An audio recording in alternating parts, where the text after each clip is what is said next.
Iyi ni BBC Gahuzamiryango ivugira i Nairobi kuri metero 19, 31 ku mirongo ya FM no mu biyaga bigari kuri internet kuri bbcgahuza.com.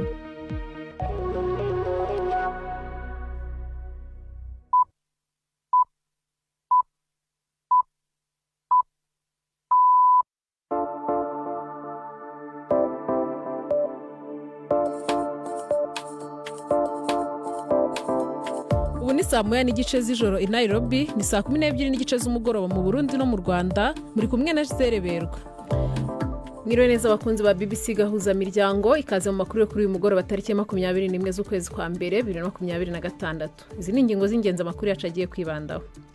Umuryango uharanira uburenganzira bwa muntu Human Rights Watch urahamagarira leta ya Congo kurinda abaturage muri Uvira, by'umwihariko abanyamurenge, nyuma y'uko FCM 23 ivuye muri uyu mujyi. Hagati aho Minisitiri w'Ububanyi n'Amahanga mu Burusiya avuga ko igihugu cye kiteguye gufasha kurangiza intambara yo muri Congo mu gihe haba hari ubisabye. Mu kiganiro cy'abagore turajya ku ruganda rukora imyenda mu Rwanda rukagira n'umwihariko wo gukoresha abagore benshi kurusha abagabo. Ntabwo dufite politiki ikoresha abadamu benshi kurusha abagabo, ahubwo business cyangwa se akazi uko gateye, ibintu byo kudoda uyu mwuga bawukunda cyane kurenza abagabo, niko twabibonye. Tubafitiye n'amakuru y'imikino. Mu mikino Manchester City ya Pep Guardiola yakojejwe isoni mu mikino ya Champions League, ayo nandi menshi nabateguriye ntabacike. Gendi Yves Bucyana. Aya makuru ahagarariwe na Gildas Hondimpondo. Mbere yo gutangira aya makuru ku buryo burambuye, reka Chance Habimana tugezeho havugwa hirya no hino ku isi. Sentare yo muri Korea y'Epfo yaciriwe aho ari umushikiranganje wa mbere Han Duck-soo gufungwa imyaka 23 kubera ko yafashije mu kugerageza guhungabanya umutekano. Umucamanza yavuze ko Han yafashije uwahoze ari president w'ico gihe Yoon Suk Yeol mu kugerageza gushiraho amategeko ya gisirikare mu kwezi kwa 12 mu 2024. Mu rugo rubanza ni ryambere sentare ivuze ko iryo tegeko rya gisirikare rya Yoon ryari umugumuko. Ni inkuru y'umumenyesha makuru Jack Con mwumva mu ijwi rya Gildas Hondimpondo. Umucamanza yavuze ko yahoze ari umushikiranganje wa mbere yafashije abamuyoboka gutembagaza ubutegetsi no kugira ibikorwa by'ubugarariji. Yiyamirije ivyo Han avuga ko atabubasha yari afise bwo kubihagarika. Han Duck-soo yagiriwe n'icaha cyo gushigikira itegeko rishiraho ibihe bya gisirikare mu gutunganya inama shikiranganje no mu guhindura ivyanditswe kugira yemeze ko amategeko ayimurekurira. Igihano yaciriwe gifitaniye isano rinini n'urubanza rwa Yoon rujanye n'imigumuko. Icaha gishobora guhanishwa igihano cyo gupfa. Urubanza rushobora gusomwa mu kwezi kuza. Umukuru w'ubumwe bwa Buraya Ursula von der Leyen yavuze ko Buraya bukwiye kwihutisha intambwe yo kwigenga mu kwivuna abansi mu isi irushaho kutagendera ku mategeko. Yabwiye inama nshinga amategeko y'Uburayi ko ibiriko birahinduka mu buryo itunganijwe atari nyamugigima gusa ahubwo bizogumaho, kandi ko Buraya bukwiye kuva mu mwitwarariko waryo wa kera wo kwiyubara cane. Ivyo von der Leyen yabivuze mu gihe hari ukudacana uwaka mu byenderanira hagati y'Uburaya na Leta Zunze Ubumwe za Amerika kubera iterabwoba rya President Trump ryo gushaka kwigarura Greenland. Yavuze ko Uburayi bwiteguriye gufata ingingo zihutirwa kandi anaburira ko kuguma hari umwuka mubi hagati y'abafatanyabikorwa byo komeza gusaba keba babo. Iyi ni BBC. Umugwi wa mbere ukomeye mu itavugwa rumwe n'ubutegetsi muri Sudan y'Epfo wavuze ko ingabo zawo zafashe igisagara gifise akamaro kanini mu gitero gishasha kigamije kwegera umugwa mukuru wa Juba. Uwo mugwi Sudan People's Liberation Army in Opposition uvuga ko wafashe Panyume mu gitero cabaye mu gitondo ca kare cyo kuwa kabiri, ufata ibigwanisho hamwe n'imodoka z'intambara z'igisirikare za leta. Ibinyamakuru vyo muri ako karere bivuga ko abategetsi bo mu karere ka Morobo bahakanye ivyo bavuga ko ingabo za leta zasubije inyuma ico gitero. Panyume iri ku nzira ikomeye igana Juba, ivyo bikaba bituma hibonekeza amakenga ku migwano yoshobora kwegerera cane umugwa mukuru. President Donald Trump yavuze ko yabwiye ikoraniro ry'ubutunzi rya World Economic Forum ko Leta Zunze Ubumwe za Amerika zitazokoresha inguvu mu gufata Greenland, ariko yasavye ko haba ibiganiro ubwo nyene kugira Leta Zunze Ubumwe za Amerika ziranka iryo zinga. Mw'ijambo rirerire i Davos muri Swiss, Trump yabwiye abategetsi ba Buraya ko kuba Amerika yoronka izinga rya Greenland ari gusaba akantu gato nk'ikimanyo c'ibarafu. Yongeye gusubiramwo ko ari nkenerwa cyane ku mutekano wa Amerika. Abategetsi b'Uburaya bafise amakenga ku vyimviro vy'uko Amerika yoshobora kurondera kwigarurira iryo zinga, ariko Trump yavuze ko ibiganiro vyose bijanye n'umutekano be n'inshingano za OTAN. Mfite icyubahiro gikomeye cyane ku baturage ba Greenland ndetse no ku baturage ba Denmark. Icyubahiro gikomeye rwose. Ariko buri gihugu kigize umunyamuryango wa OTAN gifite inshingano zo kuba gishoboye kurinda ubutaka bwacyo bwite. Kandi ukuri nuko nta gihugu na kimwe cyangwa ihuriro ry'ibihugu riri mu mwanya wo kurinda Greenland uretse Leta Zunze Ubumwe za Amerika. Giselle. Urakoze Chancellor.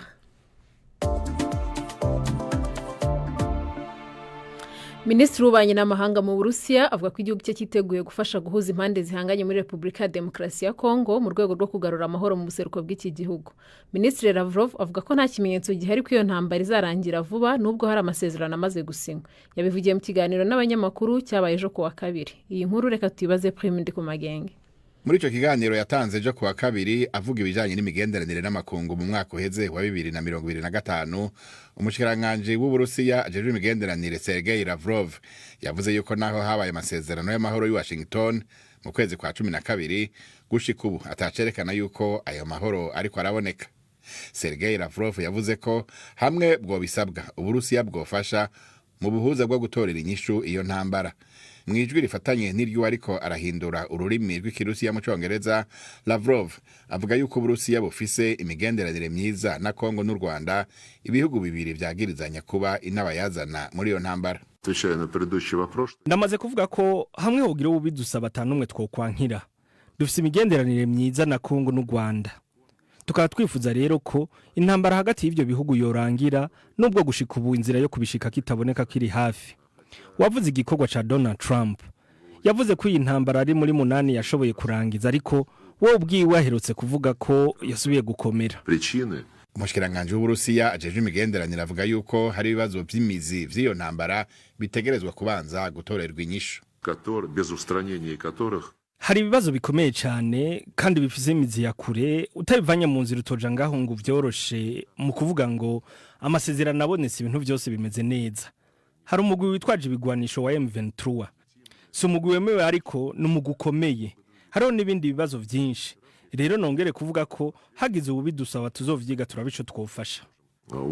Utwigoro two gufasha mu guhuza impande zitandukanye mu kibazo cy'intambara mu buseruko bwa Congo tumaze kuba twinshi, kuva Korea, Amerika, Qatar, gushika kwishirahamwe rya Afrika n'ayandi mashirahamwe y'akarere. Hari twashitse ku masezerano nk'aya Washington na Doha, ariko ku rubuga rw'intambara nta kinini kirahinduka.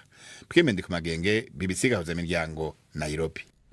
Umuryango uharanira uburenganzira bwa muntu Human Rights Watch urahamagara leta ya Congo kurinda umutekano w'abaturage muri Uvira, cyane cyane w'abanyamurenge. Nyuma y'uko inyeshyamba za M23 zivuye muri uwo mujyi, Human Rights Watch ivuga ko habaye ibikorwa byo gusahura kandi ko abanyamurenge bashobora kwibasirwa n'abawazarendo nk'uko byigeze kuba. Uyu muryango uvuga ko bamwe muri bo bahunze. Twavuganye na Clementine Domonjoy uhagarariye Human Rights Watch muri Afrika. After the M23 announced its sudden withdrawal, nyuma y'uko umutwe wa 23 utangaje ko avuye mu mujyi wa Uvira bitunguranye, twabonye ko ingabo za leta ya Congo zoherejwe muri uwo mujyi, ndetse leta yatangaje ko iri kugerageza kugarura umutekano, ituze n'ubutabazi. Mu minsi yashize twabonye ibikorwa by'ubusabuzi bukabije byakozwe n'abantu bataramenyekana, bari bambaye imyenda y'abasivili, byibasiye amazu y'abaturage, insengero, resitora n'inyubako za leta hirya no hino muri Uvira. Tuzi kandi ko hari impungenge zihariye ku baturage b'abanyamurenge. Bamwe bahisemo kujyana mu 23 nyuma y'uko uyu mutwe ugira inama bakuriye abanyamurenge ko bashobora kwibasirwa mu bikorwa byo kwihorera baramutse bagumyaho. Tuzi kandi ko hari imiryango imwe y'abanyamurenge yagumye mu mujyi wa Uvira. Kubw'iyo mpamvu muri iki gihe gikomeye turasaba ko muri Uvira hajyanwe ingabo zitojwe neza, ndetse ko leta ya Congo ifatanya na MONUSCO mu kugenzura no gusuzuma neza ingabo zoherezwayo. Turanasaba MONUSCO kohereza inzobere mu by'uburenganzira bwa muntu no kurinda abasivili kugira ngo habe ingamba zihamye zo kurinda abaturage bose ba Uvira n'ibikorwa by'abasivili. Byongeye kandi dufite impungenge kuko muri Uvira hari imitwe yitwaje intwaro ya wazalendo izwiho kuba yaragiye ikorera ihohotera abasivili mu bihe byashize. turahamagarira leta ya Congo gukora ibishoboka byose kugira ngo abo batongera guhohotera abasivili nanone, kandi ubikora wese agakorwaho iperereza kandi agashishikarizwa ubutabera mu buryo bukwiye. And anyone who does is investigated and appropriately prosecuted. Waruvuze ko ngo zasahuwe mu gihe M23 yavaga Uvira, ninde wabukekwaho ibyo? Ese nibihe bimenyetso Human Rights Watch yabifite bibyemeza? It's very difficult to know. Ubu biragoye kumenya neza uwagize uruhare cyangwa uri inyuma y'ibi bikorwa byose by'ubusahuzi. Warugarutse ku miryango yahunganye na M23 ijya mu majyaruguru. Ni abantu bangahe ubu ngubu buri kuvuga abajyanye nayo? Hanyuma se nihe mpamvu bashoboraga guhura n'akaga iyo baguma muri Uvira? Nanone biragoye kumenya imibare nyayo muri iki gihe, ariko tuzi ko hari imiryango imwe yahisemo kuva muri Uvira ijyana na 23 muri zimwe mu ngero bitewe nuko yatinyaga guhura n'ihohoterwa ihiguma muri uwo mujyi. Tuzi kandi ko hari indi miryango yahisemo kuguma muri Uvira. Ntekereza ko hari igitutu cyakoreshejwe, kandi ikibazo cy'abanyamurenge muri Uvira no ko bamaze igihe bahura n'ihohotera rikorwa n'imitwe y'abazarendo mu bihe byashize. Muri 2025 twanditse tugaragaza uko bamwe mu baturage b'abanyamurenge bahohotewe, harimo no kubuzwa kubona serivisi rusange mu bihe bimwe na bimwe. Ni abantu bamaze igihe bahura n'ihohoterwa. Twahuye na Minisitiri w'Ingabo i Kinshasa, tumugezeho impungenge zacu kandi dutanga inama zacu mu buryo butaziguye. Muri Uganda ubuzima bw'umaze igihe kirekire atavuga rimwe na leta Kizza Besigye bumeze nabi cyane. Ibi byemejwe n'ishyaka rye bavuga ko yarayinjijwe mu bitaro igitaraganya mu murwa mukuru wa Kampala mu ijoro ryakeye. Kizza Besigye amaze guhatana mu matora na Perezida Museveni inshuro enye zose, gusa ntiyitabira aya matora aheruka kuko ari mu ibohero ashinjwa kugabanira igihugu. Ni inkuru ya Siriake Muhawe nayo i Nairobi. Umugambwe People's Front for Freedom PFF wa Kizza Besigye uvuga ko uwo mugabo w'umunyepolitike w'imyaka 69 yajanywe mu bitaro byigenga acungerewe cyane, ariko ntuvuga ico agwaye. Ariko barongoye ibohero barakana ko amagara yiwe abangamiwe, bavuga ko kubonana na muganga mu ijoro kwari kujanye no kurabisha amagara yiwe bisanzwe. Besigye yahoze ari umuganga bwite wa Perezida Yoweri Museveni, akaba ari nawe amaze igihe kirekire batarabana ryiza muri politiki. Ari mu ibohero kuva mu kwezi kwa 11 mu 2024. Ari kumwe na mugenzi we Obeid Rutale bafatiwe muri Kenya baca basubizwa muri Uganda. Mu kwezi guheze sentare yase kubarekura by'agateganyo ku ncuro ya 4 ivuga ko hakiri kare kuko bataraburana mu idonido. Mwitangazo ryo ku munsi wa kabiri umugambwe PFF wagirije abategetsi ba Uganda kwankira Kizza Besigye kwivuza neza kandi ko ivyo bimwaka uburenganzira bwiwe bw'ibanze. Avugira kuri imwe mu mbonesha kure yo muri ico gihugu, umugore wiwe Winnie Byanyima yavuze ko umugabo wiwe ababara mu nda, akagira ubushuhe bwinshi kandi akaba atanamazi akwiye agifise mu mubiri. Yongeye ko adashobora no gutambuka kandi ko yanse ko avurwa n'abakozi bo mwibohero. Ku rubuga rwa X, Bobi Wine nawe nyene atavuga rumwe na leta aherutse gutsindwa mu matora aheruka, ariko avuga ko yabayemwo ubusuma, akaba avuga ko ubu ari mu kinyegero atinyirira ubuzima bwiwe. Yanditse ko yifatanije n'umuryango wa Besigye mu gisabisho. Mu kwezi kwa kabiri k'umwaka uheze byaravuzweho Kizza Besigye yarembye cyane inyuma yo kwisonzesha asaba ubutungane. Umuryango wiwe abatavuga rumwe na leta hamwe n'abaharanira agateka kazina muntu baguma basemerera ko yorekurwa kubera ubugwayi. Siriake Muhawe nayo BBC Gahuzamiryango, Nairobi. Wadukurikira kuri Facebook baravuga iki? Ku nkuru ivuga ko abo mu muryango wa Corneille Nangaa barimo kwibasirwa na leta nyuma y'aho undi muvandimwe we afunzwe yitwa Jonas Hambo ndiho yagize ati bakoze akazi keza cyane. Naho Shiri Ntimbati uyu bamwita w'umukuru we arizana. Iyindi nkuru batanzeho ibitekerezo nivuga ko mu mwaka umwe gusa Trump ari ku butegetsi yatigishije isi kurusha undi perezida wese kuva intambara ya kabiri y'isi. David Murindwa yagize ati mukundira gukunda igihugu ciwe n'abene gihugu biwe areba hazaza ha Amerika. Naho Eric Nibaruta ati ni igihe ciwe nakora ivyangombwa buraca bugacana ayandi. Iyi nkuru y'umukobwa wafashe video igateza impaka zikomeye avuga ko urubyiruko rw'u Rwanda rukennye nayo bayitanzeho ibitekerezo. Patrick Muhiri yagize ati nakora amaboko mu mifuka akore uwo nguwo akeneye mu mutwe. Naho Tumwine Frank ati si mu Rwanda gusa muri rusange urubyiruko rwa Afrika rurakeneye nta mirimo rugira. Twakibutsa Giselle n'abadukurikira ko bajya kuri website yacu bbc.gahuza.com bagasoma n'izindi nkuru zitandukanye. Dufite inkuru ivuga ko Burusiya bwiteguye gufasha Congo n'u Rwanda mu gihe bwo bisabwa. Hari n'indi nkuru iri ifoto iri gucicikana ku mbuga nkoranyambaga ya Emmanuel Macron yambaye ari amadarubindi yarinda izuba igihe yari mu nama ya World Economic Forum. Abadukurikira rero bajya kuri website yacu bagasoma impamvu yabimuteye. Urakoze cyane.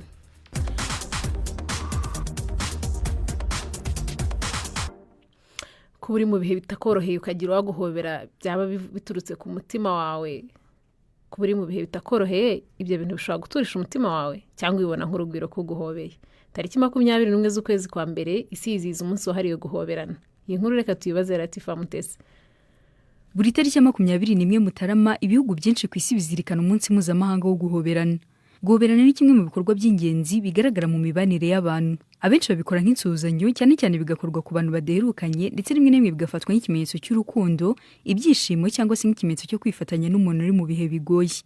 Mu mwaka wa 1986 Leveland Kevin Zabolmi yashyizeho igitekerezo cy'umunsi umwe abantu bazagira nk'aho ari ngombwa ko bahoberana muri Leta Zunze Ubumwe za Amerika. Uyu munsi waje gukwira henshi ku isi nubwo mu Rwanda no mu Burundi twebwe guhoberana ari umuco. Ikigamijwe muri uyu munsi ni ukongera ubusabane hagati y'inshuti n'imiryango aho biba ari ngombwa ko kuri uyu munsi abantu bibuka ko bagomba kongera guhoberana bifurizanya ibyiza mu buzima. Icyatumye Kevin ahitamo uyu munsi nuko ari umunsi uhurira hagati y'ibiruhuko by'iminsi mikuru ya Noheli n'Ubunani n'umunsi w'abakundanye wa Saint Valentin uba tariki 14 Gashyantare aho yabonaga ko ari ngombwa ko abantu bakwiye gukomeza gusabana. Ubushakashatsi bunyuranye bwakozwe bwagaragaje ko guhoberana bifasha mu mitekerereze, bikongera ubudahangarwa bw'umubiri, bikagabanya ibyago byo kurwara indwara z'umutima kandi bikagabanya umujagararo wo mu mutwe bizwi nka stress by'umwihariko ku bagore. Ubu bushakashatsi bugaragaza ko guhoberana amasegonda 20 byongera umusemburo wa oxytocin utuma umubano w'abantu ukomeza kumera neza. Gusa none bikaba ngombwa kwitonda kuko no guhoberana umwanya ushobora kwakura indwara zandura nk'izo ku ruhu. Abashakashatsi bo mu kigo cya Carnegie Mellon barebye ku ngaruka zo guhoberana ku mikorere myiza y'umubiri bagamije kumenya niba guhoberana byagabanya ibyago byo kurwara indwara zirimo n'izifata imyanya y'ubuhumekero, basanga ibyo bigerwaho ku kigero cya 32%. Latifa Mutesi, BBC Gahuzamiryango i Nairobi. Tugeze saa 9:46 ku isaha yo muri Nairobi, saa 12:46 ku isaha yo mu Rwanda no mu Burundi. Uyu ni umwanya w'amakuru y'imikino. Imikino kuri BBC. Mwongeye kwirirwa abakunzi b'imikino kuri BBC. Ikipe nto yo mu gihugu cya Norvege kandi y'abakinnyi babaye yakojeje isoni Manchester City ishota ibitego 3-1 mu mikino y'igikombe cya Champions League. Juventine Muragije Maria. Bodo Glimt ni ikipe mu myaka 10 ishize yakinaga mu cyiciro cya kabiri muri shampiyona ya Norvege. Ni ku nshuro ya mbere ikina mu mikino y'igikombe cya Champions League. Nta mukino n'umwe bari bagatsinda mu mikino y'irushanwa mbere y'uko ikina na Manchester City ikabasura bakayikorera amateka bategeze bakorera ikipe yari yose ikomeye. Mu ntangiriro z'umwaka w'imikino bashoboye kunganya na Tottenham kandi bari banahuye nayo muri kimwe cya kabiri cy'irushanwa cya Europa umwaka ushize. Ntibigeze batsinda ikipe yo mu Bwongereza mu mikino 6 yose bakinanye n'amakipe yo muri iki gihugu. Muri imwe mu mikino yarayibaye ya Champions League, Arsenal yanyagiye Inter Milan ibitego 3-1, naho Real Madrid ipfunyikira Monaco ibitego 6-1. Champions League ni irushanwa kuva umwaka ushize ryatangiye gukinwa n'amakipe 36 yose. Amakipe 28 azahita ajya mu cyiciro cyo gukuranwamo, hasigara 16 azakina muri kimwe cy'umunani kirangiza. Kugeza ubu amakipe abiri, Villarreal yo mu gihugu cya Espagne na Kairat yo muri Kazakhstan yamaze gusezererwa. Villarreal yatangaje abantu cyane kuko yakubitiwe mu rugo na Ajax yo mu Buholandi ibitego 2-1, naho Kairat ihondagurwa mu rugo na Club Brugge yo mu Bubiligi ibitego 4-1. Nyuma y'imikino y'ejo nijoro kandi Real Madrid, Tottenham, Sporting Lisbon, Inter Milan, Atletico Madrid zose zifite itike yo gukomeza kujya mu kindi cyiciro, tutibagiwe Arsenal yo yamaze kubona itike ya mbere yo guhura na Inter Milan. Urakoze cyane Juventine. Kuri uyu mugoroba imikino irakomeza. Mo Salah yakoze imyitozo hamwe n'abandi bakinnyi bagenzi be ba Liverpool mbere y'umukino wayo na Marseille ku kibuga cya Velodrome. Salah yamaze hafi ukwezi ari kumwe n'ikipe y'igihugu ya Misiri mu gikombe cya Afrika cyabereye mu gihugu cya Maroc. Mbere y'uko ajya muri Maroc yari afite ibibazo ndetse hari n'umwuka mubi mu ikipe ya Liverpool. ubu umutoza Arne Slot yatangaje ko agomba gutangira umukino wa nijoro. Arne Slot yavuze ko umwuka ari mwiza hagati yabo. Imwe mu yindi mikino iri bube, Galatasaray irahura na Atletico Madrid, Atalanta ikine na Athletic Bilbao, Bayern Munich irahura na Union Saint-Gilloise yo mu Bubiligi, Chelsea ikine na Pafos yo muri Cyprus, Juventus ikine na Benfica, naho Newcastle United ihure na PSV Eindhoven, mu gihe Slavia Prague yo iraba yakiriye Barcelone. Nsoreze mu irushanwa rya tennis, irushanwa rya Australian Open rirakomeje. Mu mikino yabaye uyu munsi, umukinnyi wa mbere mu Bwongereza Emma Raducanu w'imyaka 23 yasezerewe na Anastasia Potapova w'umunya Autrichia uri ku mwanya wa 55 ku rutonde rw'abakomeye ku isi muri tennis, amutsinze 7-2 z'amanota 7-6 na 6-2. Ayo niyo y'imikino nabateguriye. Gendi Yves Bucyana. BBC Gahuzamiryango muri Afrika no kwisi yose. Arakoze Yves Bucyana. Reka bakunze burunana tubasogongeze urwo ku munsi w'ejo.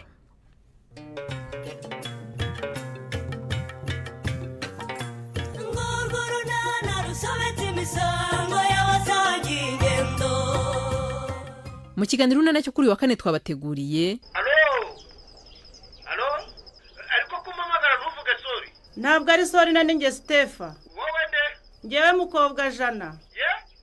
Iyi telefone ya sorry na uyikuye he mukobwa? Yaje kunsura none ndayimutiye, mubwiye ko hari umuvandimwe wanjye utazi ko nabyaye nshaka kuyihamagaza. Ubu rero nje hano inyuma y'inzu ngo nkuvugishe. Aho ndi mu ndarera koko. Ni 12:45 kuri BBC.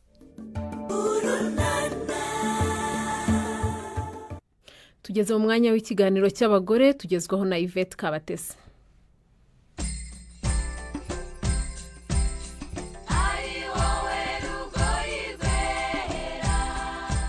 Mwiriweho neza. Jania Investment Limited ni uruganda runini rudoda imyenda itandukanye, kuva kuyo kwambara, uniforme z'amashuri n'ibigo, amashuka n'ibindi. Rukaba ruherereye mu karere ka Muhanga mu ntara y'Amajyepfo. Uru ruganda rwashinzwe na Madame Yvette Mukarwema. Tubasura twakiriwe na Justin Mahoro, umuyobozi ushinzwe ibikorwa. Aha tugeze ni muri Lines. Hariya byari bitambaro bamaze kubikata. Iyo bamaze kubikata noneho biza ahangaha niho babiteranyiriza, bakorera kuri shene. Nabyita ni nko ku murongo bahererekanye. Yego. Ushaka kuduha nk'urugero? Urabona nk'ahangaha barimo barakora amakabutura. Iyi kabutura ibi bipande biyigize yaturutse inyuma. Iyi lisani hari uwayiteye, iyi mifuka hari uwayiteye, ku buryo umwenda waje kugera ahangaha imbere ukozweho n'aba bantu barimo ahangaha mu line irimo abantu barenga 40, buri muntu wese awukozeho. Yvette Mukarwema washinze Jania Investment afite iduka no mu mujyi wa Kigali. We ni naho twamusanze. Twebwe dukora imyenda nka ya indi yose mugura mu magazine. Dinije kubunambaye nayo niyo muri uru ruganda. Ukeneye komande iri bimigongo imeze nk'iyo yose mubona kuko turi uruganda bitewe na komande ushaka twagukoresha. Ariko tureba design zacu, style zacu tukazisohora. Abakiriya rero baraboneka. Abakiriya baraboneka. Cyakora dutungurwa rimwe na rimwe bikanatubabaza ko hari aho tugera tugasanga abagiye baturangurira cyangwa abandi badetaya ibyo twabahaye, wagerayo wabazitiye imyenda ni ya hehe bagahita bakubwira ko ngo yaturutse muri Turkiya. Ariko numva nanezezwa nuko abantu babyemerera rwose, ari abayicuruza ari abayigura bakayigura babyishimiye ko ari imyenda yakorewe mu Rwanda. Hashize imyaka 6 Yvette atangiye umurimo nyuma yaho yari amaze gusezera aho yakoreraga abandi. Mu gutekereza kwinjira muri ibi bintu by'imyenda ni ibintu bitatu byankuruye. Icyambere mbese kwambara neza, ndabikunda, nkunda abantu basa neza. Kubona hari umuntu wambaye ingina mwambitse nkumva byanezeza. Ikindi kintu cya kabiri mu buzima bwanjye, niba nkoze ikintu igihe cyose mba ntekereza ngo nkwiriye kuba umuntu ufitiye abandi akamaro. Ikindi kintu cya gatatu ni uburyo yari secteur leta y'u Rwanda iri gushyiramo imbaraga kugira ngo bagabanye cyangwa se bakureho abanyarwanda kumva ko bagomba kwambara ibintu byambawe n'abandi bantu. Byanteye umwete wo kubona ko ni secteur nakwinjiramo. 70% by'abakora muri uru ruganda ni abagore n'abakobwa. Hari aho bihuriye nuko warushinze nawe ari umutegarugori. Ntabwo dufite politiki ikoresha abadamu benshi kurusha abagabo, ahubwo business cyangwa se akazi uko gateye, ibintu byo kudoda uyu mwuga bawukunda cyane kurenza abagabo, niko twabibonye. Nubwo dushishikariza n'abagabo kubikunda no kubyinjiramo kubera ko biduha umusaruro mwiza cyane. Tusura uruganda twanabonye aho barerera abana, abafite abana batoya. Hari ikintu byongereye ku musaruro w'uruganda cyane rwose. Dufite urubyiruko rwinshi, rwa rubyiruko dushingira buri munsi, turanezerwa cyane. Uko rero wakingiye uba witeguye no kubona impinja. Babazanaga ku kazi tukabona ntafite aho amwongereza, abandi ntabazana ukabona arashaka gusaba impushya ariko akabona n'impushya ntizihagije. Tubona ko ni ikintu cyafasha umukozi kandi kigafasha n'uruganda. Ibyo bintu rero bituma bakorana amahoro, byatwongereye umusaruro, ni byiza cyane. Umwe mu bagore bakora muri uru ruganda avuga ko kugira aho asiga umwana ari mu kazi bimuha umutekano. Kamaze kugira amezi 9 namubyaye ndi mu kazi. Ni byishimo ko kumusiga mu rugo amasaha agera ku 9 ku 8 utamureba buriya bari ikibazo, ariko iyo uzi ngo ari hano uba wishimye. Kamwonsa igihe agize ikibazo kaza bakambwira ati umwana aragushaka, bitanza nkamureba. Uyu mwuga wo kudoda hambere wafatwaga nk'usuzuguritse, ariko siko abakora muri uru ruganda bakibibona. Amazina nitwa Kayirangwa Regine, nkaba nyende umuyobozi wa production muri rusange nyine shinzwe umusaruro w'uruganda. Bwanye nakuze uyu mwuga nkusuzugura, nkumva ko nashobora kuwukora, ngiye nkumva sinshobora kuziga ikintu cyitwa ubutayeri, ariko ngiye kwisanganisaga mu no mwuga, ndangije ikintu nakoze narabukunze. Bwa butayeri nawe usuzuguraga mbubonamo umugisha, bikubakira umuryango, ane ku buryo nanabishishikariza n'ababisuzugura ko babikunda. Gushora imari ku rwego rw'uruganda runini ngo bisaba kwihangana n'imbaraga zidasanzwe, ariko Yvette Bukarwema yemeza ko atari ikibazo kireba abagore gusa. Gushora imari yaba umudamu yaba umugabo ntabwo ari ikintu cyoroshye, n'urugendo rusaba kwihangana, kurwana no gukora marketing ngo ubone clientele. Ya clientele yaboneka ukarwana no gushaka aho uzakura ibyo uhaba abakiriya. Niyo secret ba muri business igutera nyine guhora utekereza. Uruganda ya Jania Investment rwashinzwe na Yvette Mukarwema rwatangiranye abakozi 30. Nyuma y'imyaka 6 ubu rufite abakozi 200 bahoraho n'abandi barenga 400 bakorera umubyizi y'akazi kabaye kenshi. Ni hano dusoreje, muramuke neza.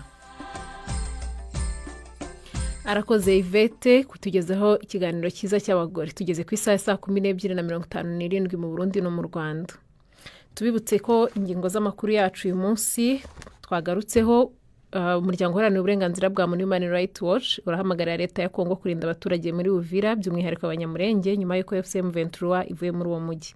Hagati aho Minisitiri w'Ububanyi n'Amahanga w'Uburusiya avuga ko igihugu cye cyiteguye gufasha kurangiza intambara yo muri Congo mu gihe haba hari ubisabye.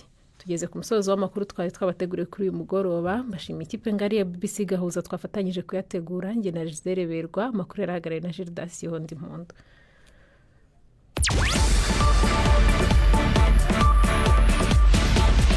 BBC Gahuzamiryango yabateguriye uburyo bwo gupakura ibiganiro byayo mukabibika muri telefone ngendanwa zanyu no kuri computer, mukaza kuvyumviriza igihe cyose mubishakiye. Ibiganiro bya BBC Gahuzamiryango mukunda nk'amakuru, imvo n'imvano, urunana, ikiganiro cy'abagore cyangwa bazamuganga, ubu biraboneka kuri podcast. Ja ku rubuga rwa BBC Gahuzamiryango ariko bbcgahuza.com urondera hari podcast. Amakuru yose y'uburyo podcast ikora n'ukuntu wayishyira muri telefone yawe byose urabisangayo. Pakurura ikiganiro ukunda canke amakuru wumvize uko ushaka aho uri hose, ntusubire gucikwa na kimwe. Teramana n'ibiganiro bya BBC Gahuzamiryango kuri podcast.